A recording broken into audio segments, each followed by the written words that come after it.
This School on Air segment is brought to you by BMEG Premium Hog Pellet Bigatin and San Miguel Animal Healthcare Veterinary Products.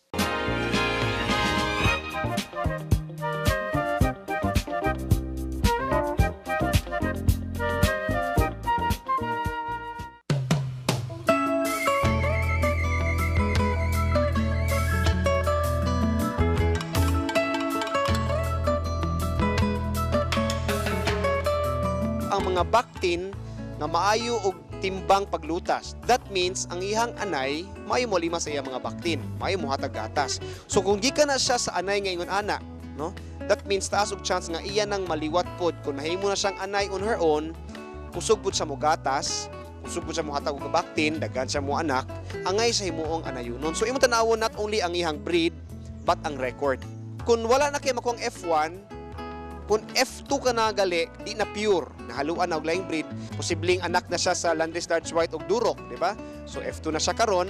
Kung di na ka sigurado sa breed, pero maaygi po niyang record, tanaw nimo ihang lawas. Taas bang ihang lawas? Kahit anman nimo na si classmate, di ba? So magpili kag mga anay or dumalaga nga mga 6 months old, tanaw nimo taas bang ihang lawas. Meaning, kung taas ang lawas niya classmate, that means na oportunidad nga daghan ang iyang mabuntis because na kapasidad nga masud tanan sa iyang matres ang iyang posibleng ibuntis, no? So taas bang lawas? Number 2, nindot bang porma sa lawas? Dili tambok, dili pud niwang. Number 3, dagko ba o ligon bang iyang mga paa? Importante na sa himong anayunon kung ang iyang mga paa ligon og dagko, that means kaya niya magbuntis up to 8, 9, 7 na nga buntisan. Ready ang iyang mga paa. Number 4, sakto ba ang iyahang gidaghanon sa iyahang suso? Unya, well-developed ba ang iyahang mga suso? Importante ni classmate nga ready siya nga muhatag og gatas. Ang dumalaga gali nga well-developed ang suso, that means well-developed pod ang iyahang gland sa sulod. So, mas dako ang suso sa gawas, kana iyahang development sa teats niya, mas nindot pod ang development sa glands. Meaning, ang kanang iyang mga nerves o kanang iyahang mga suso sa sud, well-developed nga kusog mo gawas ang iyang gatas. Next katanaw nimo classmate is ng iyahang kinababoy. Well-developed pa yung kinababoy. Ang gagmay kinababoy classmate, that means gamay po ang opening sa sulod. Nga inigpanganak niya, posibleng maglisod siya, inig panahon sa anakan, kay gamay kayo ang iyahang lungag.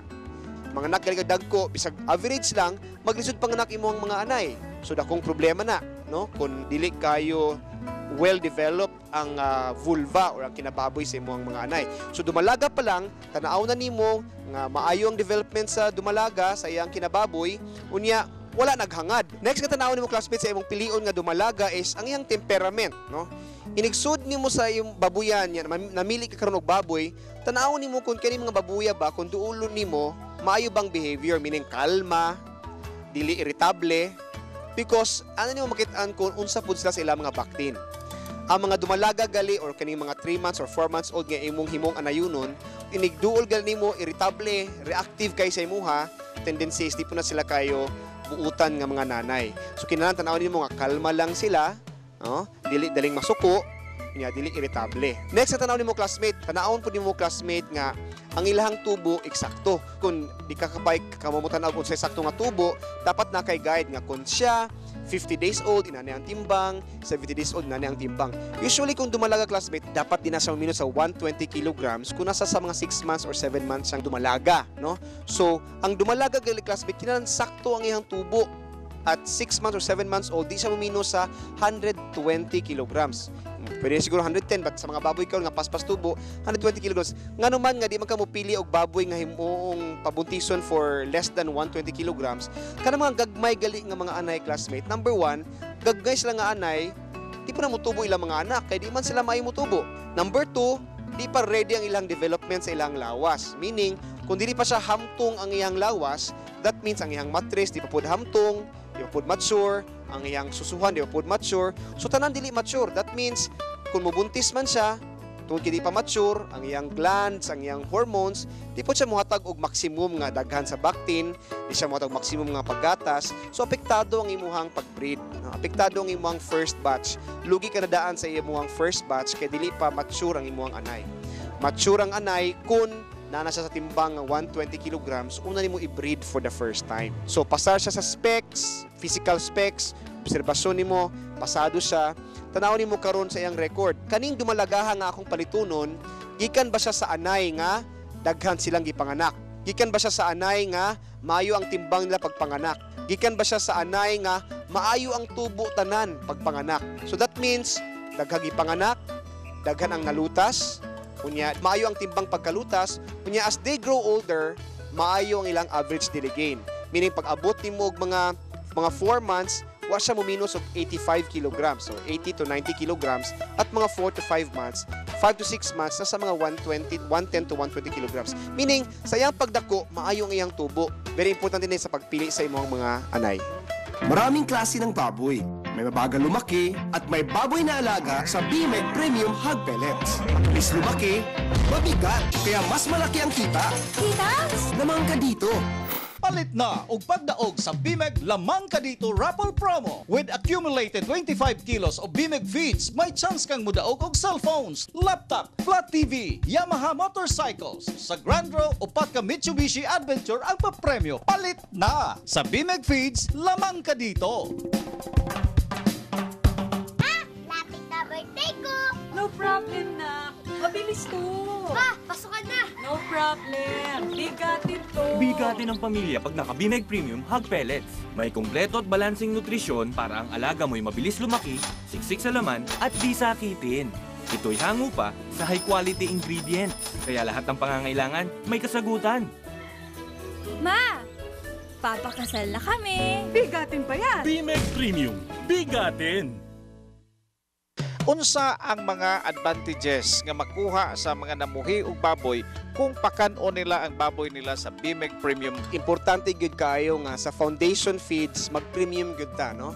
From booster, pre-starter, starter. In fact, even up to the end mag-premium ka because sa premium gyud mas dili mo dugay ang baboy nimo, makuha nimo ang target nga timbang. For example, sa premium feeds, mas mabaligya nimo og 5 to 10 days ahead, no? So, imbis nga mabaligya nimo at for example, 140 days, 150 days, kasi mga 135 days, imo na mabaligya. So, makasave ka og 5 hangtod na po kaadlaw nga pagpakaon, kato imong nagastog 5 na po kaadlaw nga pagpakaon, imo na itong masave. Tungod kay, dali nimong na-hit ang target nga timbang nimo, no? So, karon labi na ito sa ito ang BMEG Premium, labi na kung maayo imong breed, maayo ang management, maayo ang pagpakaon, dali na kay mabaligya yung mga baboy. At 135 to 140 days, ikan pagpanganak, timbang na yung kag mga 85 to 95, even to 100, no? So, kumpara kung dili ka mag-premium feeds, mas barato siya, pero mabaligya nimo 150 days, 160 days, so na kay extra 5 to 10 days magpakaon, no? So, sayang to nga adlaw, plus basig masakit pa by the time nga apit na mabaligya, masakit pa. So, mas-save gyud nimo ang risgo o ang cost sa extra adlaw pagpakaon.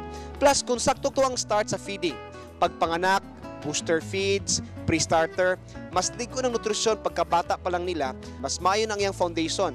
Sinugdanan pa lang, sakto na ang tubo, hangtod pagdako niya, tuloy-tuloy ang sakto nga pagtubo, saktong immunidad. So start it right, no? I-experience ninyo ang maayo nga tubo, maayo nga average daily gain, maayo nga performance sa tuwang BMEG Premium Feeds.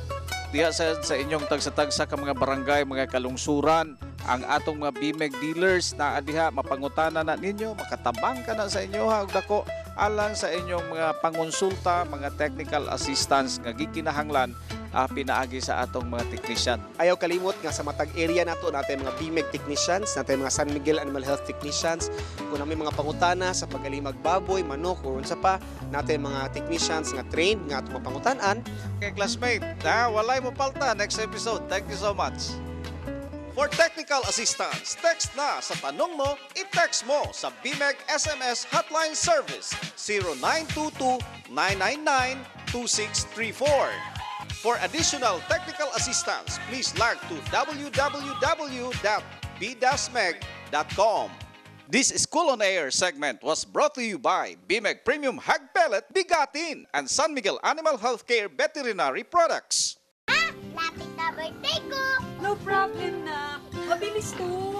Pasukan na! No problem. Bigatin to. Bigatin ng pamilya pag naka-BMEG Premium Hog Pellets. May kumpleto at balansing nutrisyon para ang alaga mo'y mabilis lumaki, siksik sa laman at di sakitin. Ito'y hango pa sa high-quality ingredients, kaya lahat ng pangangailangan may kasagutan. Ma, papakasal na kami. Bigatin pa yan. BMEG Premium. Bigatin! Maraming klase ng baboy. May mabagal lumaki at may baboy na alaga sa BMEG Premium Hog Pellets. Mabilis lumaki, mabigat, kaya mas malaki ang kita. Kitas! Lamang ka dito. Palit na og pagdaog sa BMEG Lamang Ka Dito Raffle Promo. With accumulated 25 kilos of BMEG feeds, may chance kang mudaog og cellphones, laptop, flat TV, Yamaha motorcycles. Sa Grand Draw, upat ka Mitsubishi Adventure ang papremyo. Palit na! Sa BMEG Feeds, Lamang Ka Dito.